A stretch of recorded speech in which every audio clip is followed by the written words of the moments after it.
আমরা কোনো গ্রুপিং করতে আসিনি। কেন ওরা আসে নাই, ওদেরকে জবাব দিয়ে করতে হবে।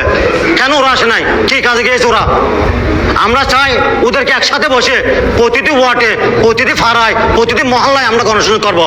এটা কোনো জমাত, কোনো হেফাজত, কোনো ইসলামী আহলুসুন্নাহ জামাত এরা কোনো প্রচারণা করতে পারবে না।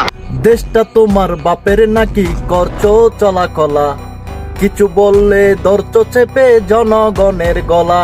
এই সোশ্যাল মিডিয়ার মধ্যে তোমার আজাইরা মন্তব্য প্রচার করিয়ে তোমারা বিএনপির উন্নতি করতে লাগবো, অবনতি করতে লাগবে।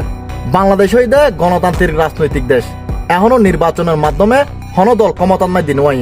16-17 বছর ধরে স্বৈরাচার আওয়ামী লীগ সরকার যে পথ ব্যবহার করিয়ে ক্ষমতা হারা গিয়ে তোমার বিভিন্ন হতাবার্তার মধ্যে ইয়েন কিন্তু ধরা পড়ে। তোমারও সেম পথে চলতে লাগবো, নইলে তোমারা কেন আহলে সুন্নাত ওয়াল জামাত নির্বাচনের প্রচার চালাইতে নো, জামাত ইসলাম প্রচার চালাইতে নো, অন্যান্য যারা দল আছে রাজনৈতিক তারাও প্রচার চালাইতে না পারিব। ইয়ে নইদে প্রত্যেকের দেশ, ইয়ে না আর তোমার এহতা দেশ ন যে প্রচার চালাই না হইতো।